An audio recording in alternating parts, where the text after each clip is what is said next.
Hey everyone, this is Nic LaRue from FilmSnobbery. I am here at Panic Fest. We're in a secret, undisclosed location within the bowels of the Armour Theater here at Kansas City, and I am here with the founders of Panic Fest. And thank you for taking time out to talk to me, because I know that you guys, I know running a festival is massive and it's tiring, and you guys deal with everything, and you one of us here is doing double duty because you run the damn theater. So let's go ahead and let's start the introductions. Let's start right over here. Sure. Tim Canton. I am a co-founder of Panic Fest. I do creative direction and I do short film programming.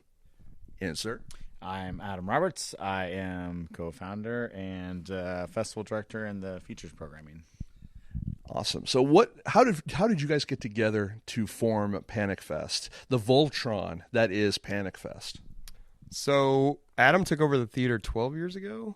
I mean, It was 12 and a half years ago. Because Yeah. it was like 6 months before the first, like 8 months before the first Panic Fest. Yeah. And we had a mutual friend, Dana Collins, that worked for Allied at the time. And so they do advanced screening at theaters. And she said, hey, I have this friend, Adam, you should meet him. So I started hosting like Walking Dead events and TV premieres and stuff like that. And it was after one of those, I was just standing at the bar with Adam, and he said, what do you think about doing a film festival? I was like, sure, how hard could that be? And we quickly found out how hard it could be. I feel like, but here we are 12 years later, and just keeps getting, bigger and bigger each year. That's fantastic. Tell me a little bit about your takeover of the theater here and kind of what brought that on, because it's something I've thought about doing myself, and I know that just going through the process of finding things like funding and all this other stuff and physically doing it, and I've run screening rooms in LA and stuff like that, it's no easy task, sir. So, and this is a lot on your head. How are you holding up after all this time? How's your back feeling? My back's okay. My knees are getting weak. I think I never thought I'd own a business, let alone own a movie theater. I come from making movies, and then probably many people listen to this, which is I grew up loving movies. I worked at a video store. I started making movies when I was like 15, and I made movies nonstop for like 10 years. And then when I was in my 20s, I was like, fuck, I gotta pay some bills, and how I'm gonna do that, and coming from nothing, and not thinking about owning a business, it was like, well, I'm just gonna work some corporate jobs, and then those led me to a terrible place. Mentally, I was just like, this sucks, and I hate working desk jobs, and then I was coming to this theater. It's the same name. It was called Screenland Armour. It was remodeled in 2008, and I was like, this is cool. It has no identity, but it kind of is cool. And I was trying to do programming here, and they just didn't really care about anything. And I was like, all right, I guess they don't want to do anything.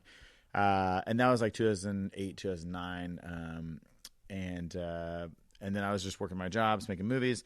And then I was like, well, how can I work in the film industry and live in Kansas City? And that's a tough question, especially 13 years ago. There was just not a lot of production here. And in 2011, I started hosting. My buddy was the GM here, and I started hosting trivia here once a week. In the theater, and it was doing really well. But it wasn't doing well outside that. The actual patrons coming here were very limited. And in 2012, I was like, maybe you should consider. Someone was like, maybe you should consider taking it over from the building owner. And I was like, sure. And I got a wild hair, like I always do with anything. And I made a business plan. I again don't know how to fucking do anything, but I looked on the internet, how do you make a business plan, what you need, and I kind of figured that out. And I wrote this thing. And then I went to a bunch of banks, and they're like, no, this is a terrible idea. Movies are failing, And I went to my grandfather, and I was like, can I borrow some inheritance, basically? And but I'm like, I'm going to pay it back, treat it like a loan. He's like, sure, whatever. You're not going to pay it back. And he gave me a tiny bit of money, and then let us take it over. And then 8 months, we took it over. I'd never worked in a movie theater before, but I'd restaurant experience and bar experience.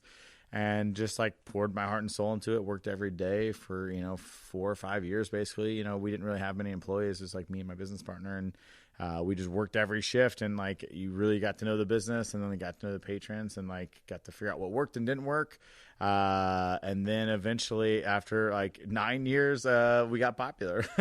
I mean, it really was we didn't have a ton of money to fix stuff or do upgrades like a big chain. We all imagine, oh, it's just gonna be easy. You show good movies and everyone comes out and it's sold out. well, that might be in LA and New York or Chicago, but that's not like most cities. So it is like tough to do that.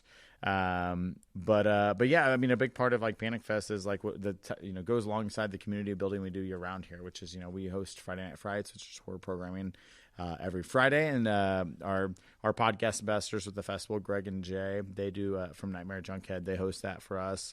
But I just love genre films. I love all movies, but it's just like being in the community, being a year-round active participant in that, and like building our local regional community with what we do. And in October I do 31 Days of Halloween, which is usually like 30 to 50 movies, and it's just like the commitment to the genre, I think. And like knowing it and loving it, and not just like being like a weekend cash grab like some festivals might be. Really, I think is the difference. And just like I want the same community that we have at the theater year round to be in the week of Panic Fest, and really like have the even playing field of like audience members, press and volunteers alongside of special guests and filmmakers, so everyone feels like equals, because that's like the access most of us don't always get, especially in Kansas City, like being able to share space with people and sit next to the next big director, or you don't know who it is, it doesn't really matter, but you're all in the same room and you're all having the same kind of experience like you would if you were just going to a movie on a Friday night. No, I mean, my own experience, from this is my first Panic Fest. I'm the Panic Fest virgin over here, where there was a few of us out there. It's fantastic that, you could be standing outside waiting to go into your next block or film or something. And, you're sitting there and you're just having a conversation with someone, and you don't realize it's Simon Barrett, or it's, Eduardo Sanchez or Joe Lynch or something like that, one of those people. And they're more than happy to just, sit there and talk with people and all of that, and that you don't have that level of comfort at every festival that's out there, and it's really good to see that. The crowds, again, film festivals, I go to a lot of these. I've been doing this for 16 years. You go to a lot of festivals, and they have a hard time. The filmmakers might show up, but they have a hard time throwing in, pulling in the normies, as it were. And this festival, Panic Fest, I was really impressed. Most of your screenings full up. It does help too, by the way. Good food and a little bit of booze also goes a long way too. So how about like the first years of Panic Fest, going from the beginning to where we are now? How have you seen it evolve over time? Yeah, well, like I said, when we first started doing the fest together, I think we're just like, yeah, we'll do it, and we'll just get like whatever movie we want because it's a film festival. And we kind of quickly realized that wasn't the case. But the first time we did it, it was actually in 2 theaters. There was another Screenland that was downtown, the Crossroads District. We started it on a weekend down there, and then we went a whole week break and then did a weekend here. And we kind of learned from that the first time. We're like, okay, we're just going to need it in one central location. So then we kept it here. We moved it to January, and then we kind of went and we're like, well, we're in Kansas City in January and it snows. This is not great because, filmmakers might not be able to get here or whatever. So back to April, we've been there since 2020 or 2021. Yeah, we started moving it back into April. And we really saw, I think, our biggest growth in like kind of uptick in 2019. And then surprisingly in 2020, I think we had one of our biggest crowds to date until this year. Mm-hmm. And then COVID hit, but we were the last film festival, I think of any kind before COVID hit in person. And then, we had a hybrid year, had a really good hybrid year. It was very limited in theater, but heavily virtual. Actually had, like I said, really great turnout for that, and still kept that community aspect. I built a virtual world online. It looks kind of like the theater. It's got all 4 theaters. It's got hidden rooms, all these fun little things. And so we were able to get on their network, and I think that still helped us build, in a year that was tough for COVID. And ever since then, we've just been kind of like building a little more, and we get, filmmakers that come, may not have a film next year, but they enjoyed themselves so much this time, they're just going to come back as an audience member next year. Or you get Joe Lynch, who came in 2019 with Mayhem and did a podcast, The Movie Crib with Adam Green. And he's like, oh, you guys want me to come back? Like, I don't have a movie. And we're like, yeah, if you want to, I'll come back. And he goes, I'll do, host maybe. And then it evolved into like, do a mystery screening and pick one out. And yeah, so we've had those experiences where we have filmmakers come back that don't even have a movie because they like the community aspect, or they've been able to network with someone at the fest and then come back next year with a short that they did together.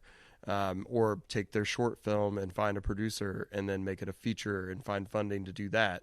So we've seen interesting projects kind of bloom out of Panic Fest. But as Adam mentioned, it's really about community building, because I look forward to seeing these people.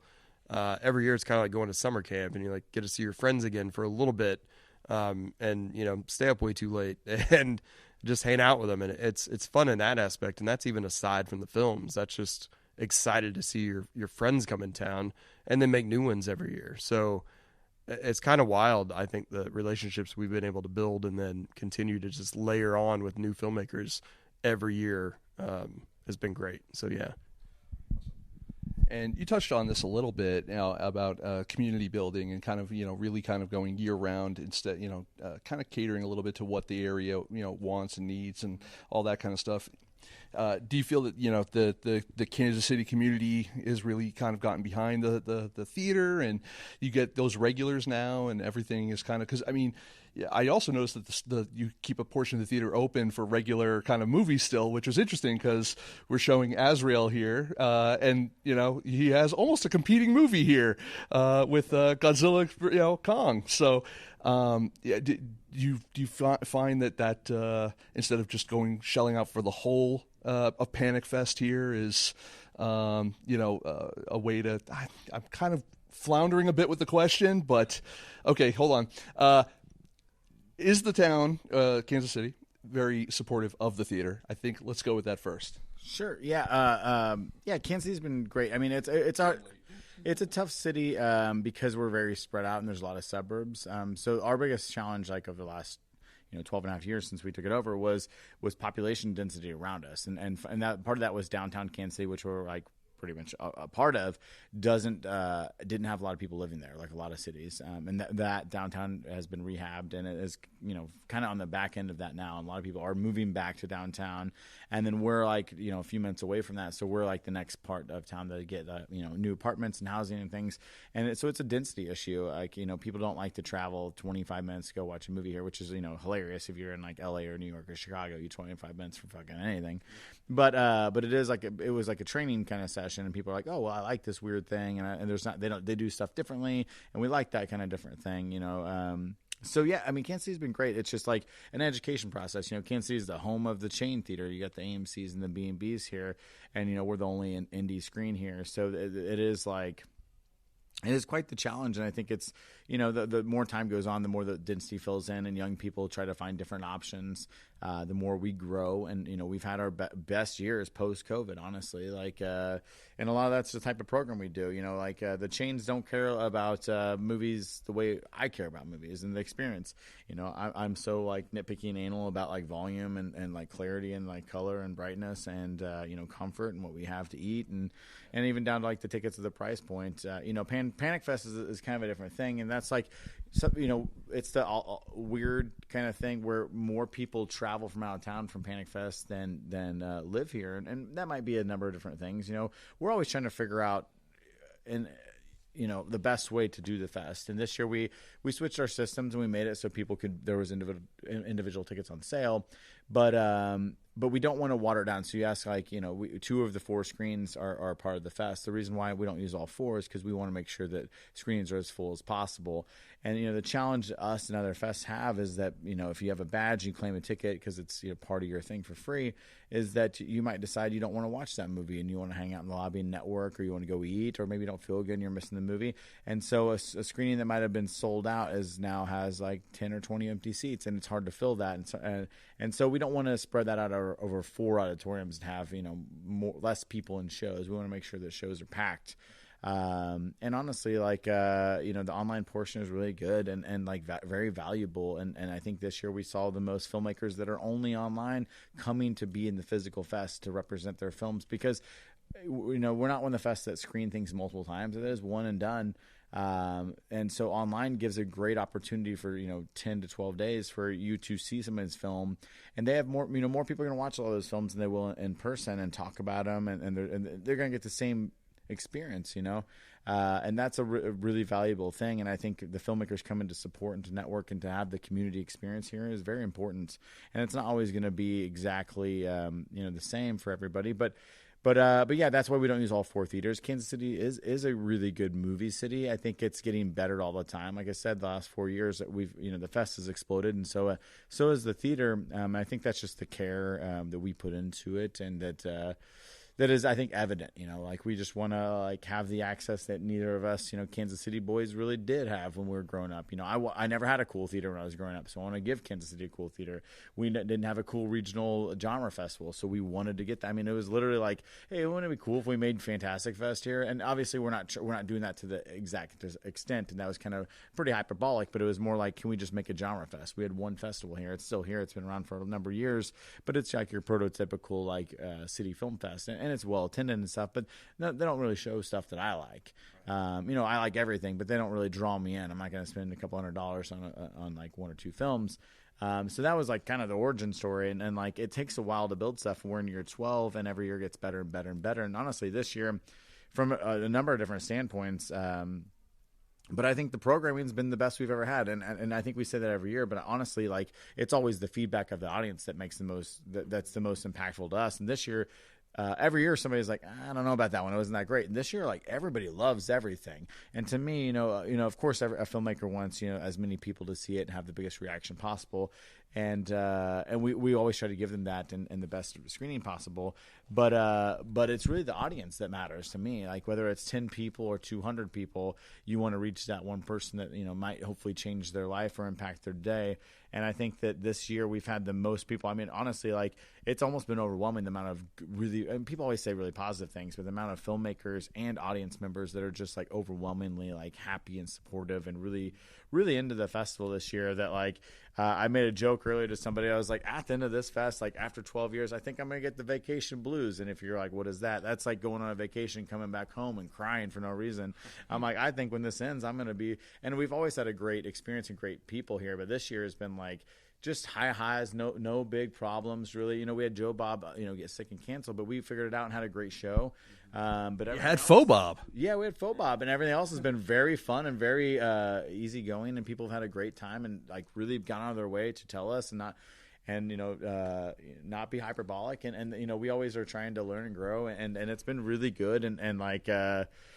You're not going to make everyone happy 100% of the time, but I think this year we made more happy than we haven't, and that's what's important. And I think people love the films. I think this year every film is so good, and the difficulty we both had is we had the most submissions we had ever had, and you don't want to take every film, but like we're thankful that hybrid exists, because if not, there would be even more films that were like, how do we even say no to this movie? And sometimes it's not a no from just me, but it's a no from another programmer, and it's kind of like we have to find the middle ground and what makes the most sense. But damn, like when you're really in the weeds in the programming, it is like, fuck, this fest sucks, and then you get close. He knows every January I'm like, this is going to be a disaster, and that's just because you've watched so many movies that you're like brain dead. And then when I come back around or we make the announcements, I like remember, because we watch things for 4 or 5 months. And then I come back to it, and I'm like, oh, yeah, these movies are all great. and then you get to the fest, and then you start seeing the reactions, because you're like, oh, I haven't watched that in 6 months. Yeah. And then you're like, shit, we did a great job. And this year, like, there's so much variety and so much for people to really enjoy. And like, hearing people's responses has been, I think, the best of any year. Like the amount of films that are really impactful. We skipped over studio films because the independent stuff was so good this year, and that's something we've never done. We're just saying no to quote unquote bigger, higher profile film to give maybe a first or second time feature filmmaker a spot because their film was as good or better. And that's when we know we're in a good spot, both as a world where filmmakers are taking bigger risks and making better movies, but as a festival where we can just say, no thank you to a studio, and then they don't, they're not going to ask what we're showing. But then you look at our program and it's like, 70% of submissions or something like that, like a ridiculously high number, which is like something to be proud of, I think. And Tim, you do some activations and stuff like that for kind of your other life. Do you bring a lot of that kind of experience and talent into this, or do you kind of view this as more of like, this is a vacation from that? Yeah, I think when you're in the weeds, I think as with any festival, it at some point gets stressful. But then when you get here, you finally get to the finish line and kind of get to see the fruit of all the labor and hard work, whether it's, starting with the programming or I do design or the social media or the website or extra little things around the theater you might see. It all pays off because then you get here and you get to see the fruit of all that hard work. And then kind of like Adam said, I mentioned to some filmmakers earlier, once it's done, especially in this opening weekend, you get kind of that surge. Monday it starts to come back down a little bit. You start to come back down to life a little bit, but there's still so much left of the fest, not only in person, but that hybrid aspect online where you can really start to sink your teeth into stuff if you were here and you had to make tough decisions because, you make spreadsheets. We have attendees making their spreadsheets and like, I got to make a tough decision and miss this and go to this. But can I see it online? Okay, I can see it online. So it's just a matter. I mean, all the films, no matter if they're shorts or features or long form, it's always better with a audience that cares about the movies, which you're not always going to get when you just go to some, big box chain. Maybe they're not as invested in the genre or the experience. But at a festival like this and other genre fests, your audience cares about the content. So, it all kind of like makes it worthwhile, but then the experience itself you kind of come down from because you're like, I want that all the time. And the good thing is Screenland provides that kind of environment. It's on steroids on Panic Fest, right? So I don't know, it's something where you do kind of get the blues when it's done. So but none of that stuff from day job kind of creeps in to what I'm doing here necessarily. This is more of kind of that fun side hobby that's just grown into something as like a second job for both of us, and he has the theater, but it's still almost a second job because there's so much to do around it. But it's fun no matter what. Yeah, I'm in a real unique position as like a fly on the wall as press because I get to observe the festival, I get to observe the attendees, the filmmakers, I get to talk to them and stuff like that. And some of them will talk to me because I'm press and stuff, and they'll want to talk about their movies. But I will say a lot of the compliments I get are the branding for the festival is just on. It's on. It's good to go, and like the theater, everything, it looks beautiful. And as someone who I've done screenings for. I've worked in a movie theater for 20 years. This was some of the best projection I've seen outside of my theaters in Hollywood that I ran. So this is some great shit, and it's really great to see the reactions from the filmmakers. And I can imagine just based off the programming I've seen so far that your decision making and having to either accept or turn away films for this must have been absolutely heartbreaking. Is there a particular criteria that you guys go by, or is there is there a tiebreaker kind of mentality for anything? So for me, I program mostly shorts, and then there'll be a little bit give and take and back and forth on some features. Mostly when Adam and I come together on features, it's usually studio stuff more than anything. So for shorts, I don't think there's a criteria. I'll say this though, when I'm coming up with our blocks, once we have the films that we know we're gonna show, I have to find how do we work those into blocks that complement each other. And I always tell people it's kind of like a DJ set. You kind of go in ebbs and flows. So maybe you've got a short film that's 5 minutes, and then you got one that goes all the way to our limit of 16. You don't want to put two 16s together because maybe it feels too long. But you can do a 5, a 16, and an 8. And then maybe you start out with a high energy one, and then you want a little more serious. Or you look at the subgenre sets. You don't want to put too many of those. Maybe you can't avoid it, but you don't want to put 3 paranormal ones in the same block. You want to spread those out. So you take into consideration how you're programming each block, not necessarily the overall content. And if there's 3 good paranormal shorts, you take 3 good paranormal shorts. You just got to find ways to work those into all the blocks appropriately. And for hybrid, we've got 5 on hybrid and 5 in-person short blocks. That doesn't, just because it's on hybrid doesn't necessarily mean that's worse or than the stuff we showed in person. I think sometimes a lot of people might take it that way. But for me, I need just as good a programming on virtual too to balance things out. So it's really about balance and give and take and how you're structuring these things. It's not about just the overall criteria of it. It's how it shapes the whole fest. So for me, I'm speaking again purely as kind of the shorts and how we go about programming those. So, And no festival is complete without its after parties. And I think you're probably the person to ask about this. Where the hell did this Rewind video come from? Because this is some unique shit, and I got to tell you, I love it. It reminds me of my childhood, like every time. Because I also come from the land of basements. Ours just usually has like a water spot in the corner. Is this something that is Rewind? I don't live here, so I don't know. Is Rewind Video part of the theater or okay? Yeah. So in 2018, we were a 2-screen theater when I took it over in 2012. We added 2 more screens over on in 2018, and part of that expansion was supposed to be Rewind Video. We just ran out of money because we're not made of money, and we build everything ourselves. So then we got to 2020, and we're like, oh, we'll just do this in 2020. The pandemic happened. We didn't know what the future was going to hold. And then when we started to survive that at the beginning of 2022, when things were starting to get less weird, we're like, we had a basement. We had the plan for Rewind Video. I mean, I had been thinking about it again, it was supposed to be 2018.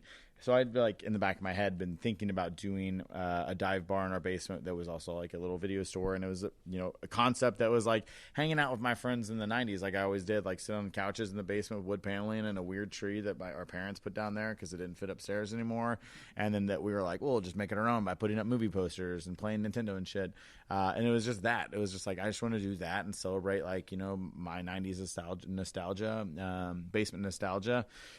And then we built it in 2022 and opened it that summer. And then last year for 23 Panic Fest was our first year we used it, and we added after parties to that. We had just started doing after parties in like 2021, I think. Yeah, 21. Like real ones. We would always like hang out in the lobby and stuff. But it was nothing like official. We love what we've been calling the big table. Like the big table is. I made a joke about today. I was like, why didn't we separate that? Because it was just like that for a meet and greet thing. Anyways. But yeah, Rewind, open, and it's just like everything I always wanted in a bar. And I'm like, worst case scenario, this fucking plummets, and I live like 6-minute walk from here, and I have my own little cool dive bar, and I don't have to have all that cool shit at my house. But yeah, it's part of the theater technically. It's located behind it in the basement alley. But a lot of people get a drink before or after movies here, and a lot of movie theaters now have like expanded lobby bars and stuff. But this is kind of because it is like not direct. It is attached, but not like just next, in the lobby or something. It does feel kind of separate, and it is, we do events down there and all sorts of stuff. But it's like a little speakeasy. Yeah, it's a little like dive bar, speakeasy, all these things, but it's not a people are like, oh, is this a pop up? Like, no, this is fucking full time for 2 years, man. And it's never going anywhere, I hope. And I'm like, oh, cool. When we opened it, like 90s nostalgia was just coming up. I'm like, well, that just is happenstance because I am a 37-year-old man that grew up in the 90s. So I'm thankful that young people also want to enjoy what I grew up and want to relive for the rest of my life as a man-child. But yeah, I've spent the majority of my adult life reacquiring my childhood. Yeah. And then, we added karaoke the first year we did after parties. I used to not like it, and now if you were there, you know that I fucking love it. Well, look, I know I've kept you guys out for probably longer than I should, kept you away from your public, so I appreciate it. But, I definitely wish you guys well for the next one. As someone who's his first year, I really appreciate it. It's been a fantastic experience. I'm exhausted, but mostly that is from just having too many long nights and good times with all the filmmakers and the folks here. So thank you again for that, and hope to enjoy Panic Fest for many years to come. So thank you guys. Awesome. Thank you so much. Yeah, I appreciate it.